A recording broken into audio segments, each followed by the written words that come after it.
बड़ी खबर इस वक्त ये मिल रही है कि कुर्स्क में रूसी सेना का भीषण पलटवार हुआ है। हेलीकॉप्टर से यूक्रेनी सेना पर बमबारी हुई है। K-52 हेलीकॉप्टर से विध्वंसक हमले की तस्वीरें आप इस वक्त स्क्रीन पर देख रहे हैं।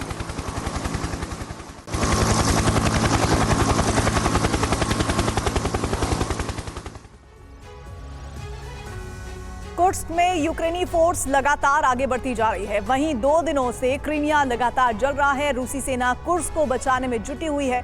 इसका फायदा उठाकर यूक्रेन रणनीतिक रूप से सबसे महत्वपूर्ण क्रीमिया पर खतरनाक हमले कर रही है। 24 घंटे के अंदर यूक्रेन ने क्रीमिया में दूसरी बार बहुत बड़ा वज्रपात किया है। सवाल यही है कि यूक्रेन ने अचानक क्रीमिया पर हमले क्यों तेज कर दिए हैं? ज़ेलेंस्की और उनकी सेना का इसके पीछे मकसद क्या है?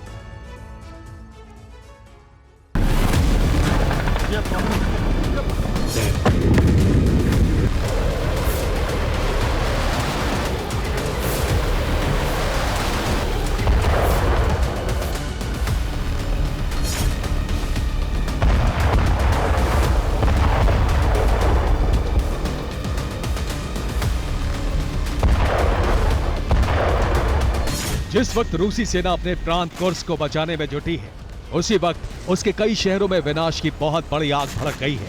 रूसी सेना कुर्स्क फ्रंट पर फंसी हुई है। यूक्रेनी फोर्स इसका फायदा उठाकर क्रीमिया को जला रही है। यूक्रेन ने क्रीमिया में लगातार दूसरे दिन बड़ा विस्फोट कर दिया।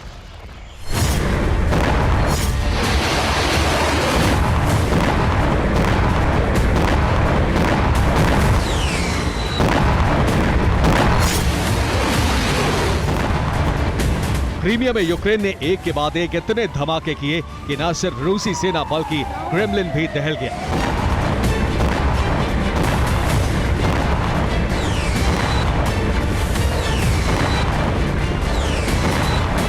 चौबीस घंटे में क्रीमिया और ब्लैक सी पर लगातार दूसरी बार बारूदी वज्रपात हुआ।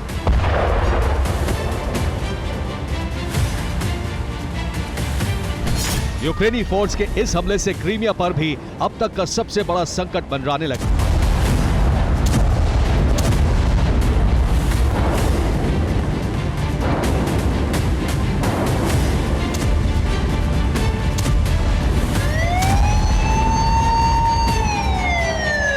दो दिन में लगातार 2 बड़े हमलों से क्रीमिया में विनाश की आग भड़क गई है।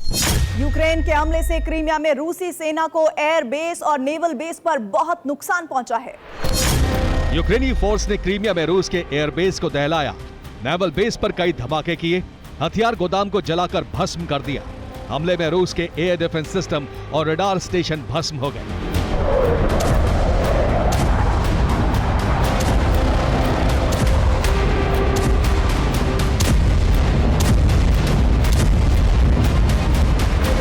क्रीमिया में यूक्रेन ये ब्लास्ट उस वक्त कर रहा है जब रूसी सेना ने कुर्स्क को बचाने के लिए पूरी ताकत झोंक रखी।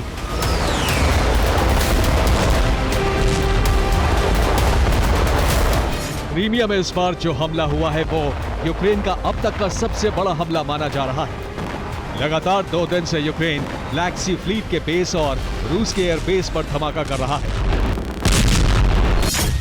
2 दिनों के अंदर यूक्रेन के हमलों से रूस के 2 लड़ाकू विमानों को नुकसान की रिपोर्ट है। ब्लास्ट की वजह से 2 युद्धपोतों को भी नुकसान होने की खबर है। 8 एयर डिफेंस सिस्टम जल चुके हैं, 6 रडार ध्वस्त हो चुके हैं, 5 हथियार गोदाम जलकर राख हो चुके हैं। इतना ही नहीं, रूस के 2 दर्जन से ज्यादा सैनिक भी मारे जा चुके हैं।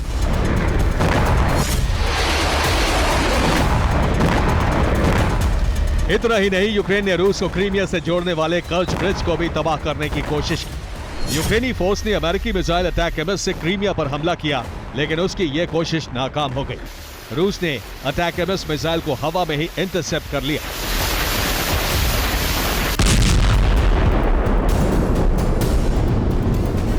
अब सवाल यह है कि आखिर क्रीमिया में अचानक यूक्रेन के हमले क्यों बढ़ गए हैं? क्रीमिया में विध्वंसक प्रहार के पीछे ज़ेलेंस्की और उनकी सेना का प्लान क्या है? अब इसे भी विस्तार से समझने की जरूरत है।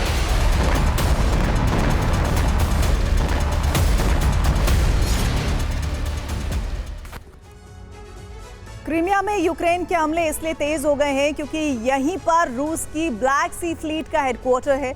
ब्लैक सी फ्लीट से ही यूक्रेनी शहरों पर रूस क्रूज मिसाइलों से हमले करता है। यूक्रेन पर हमले के लिए रूस क्रीमिया एयरबेस का भी इस्तेमाल करता है।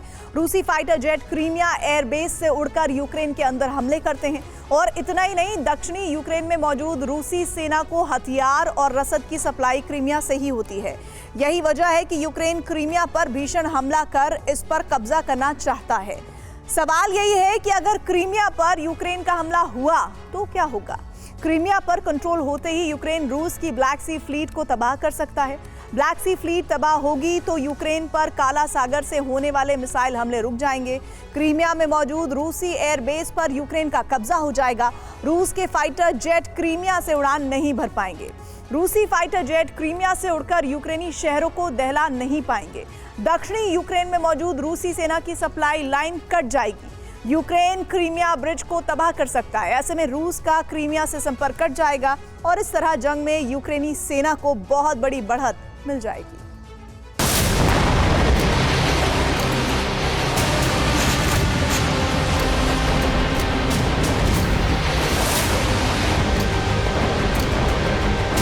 क्रीमिया में यूक्रेन के हमले लगातार सफल इसलिए हो रहे हैं क्योंकि यूक्रेनी फोर्स हर दिन अलग अलग हथियारों से प्रहार कर रही है।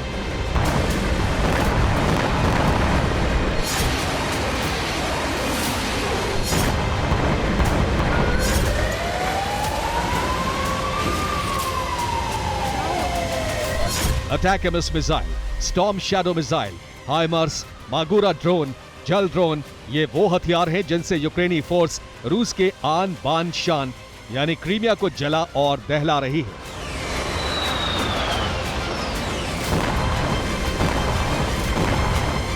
अलग अलग हथियारों से हमले की वजह से रूसी एयर डिफेंस सिस्टम चकमा खा रहे हैं।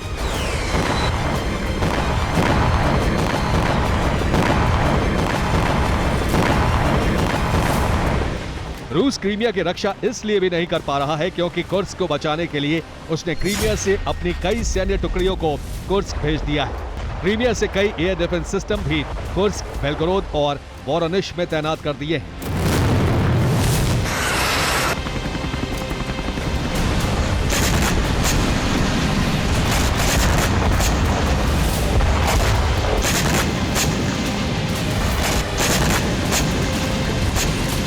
जिस वक्त रूसी सेना का पूरा ध्यान कुर्स्क पर है, उसी वक्त यूक्रेन रणनीतिक रूप से महत्वपूर्ण क्रीमिया पर हमला कर रहा है। यूक्रेन क्रीमिया पर कब्जा करना चाहता है।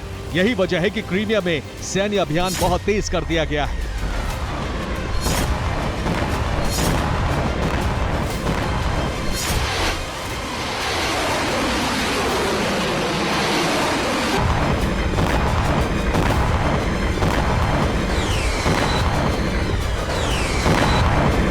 रूस के अंदर यूक्रेन को मिल रही सफलता से नेटो के हौसले बुलंद हैं। स्वीडन ने कहा है कि यूक्रेन पश्चिमी हथियारों का अच्छे से इस्तेमाल कर रहा है। यही वजह है कि रूस उसके हमलों को रोक नहीं पा रहा है।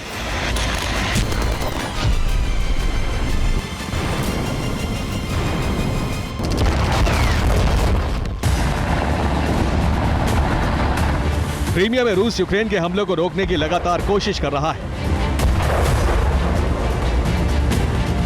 आधी रात को रूस ने Mi-8 और Ka-29 हेलीकॉप्टर से हमला कर यूक्रेन के 5 बोट्स को समुद्र में डुबो दिया। रूस ने क्रीमिया का बदला यूक्रेन के नेप्रोपेट्रोवस्क में लिया। यहां रूस ने यूक्रेनी एयरबेस पर हमला किया। रूस ने यूक्रेन के एयरबेस पर इस्कंदर मिसाइलों से धावा बोला। हमले के बाद एयरबेस की इमारत आग की लपटों में घिर गई।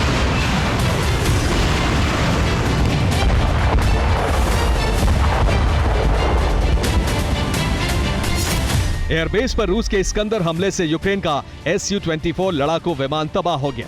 इसी एयरबेस पर यूक्रेन के MiG-29 फाइटर जेट के जलने की भी खबर है।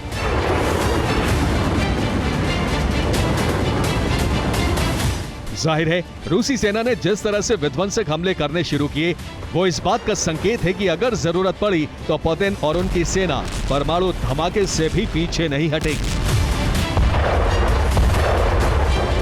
Bureau report, TV9, Bharatvarsh.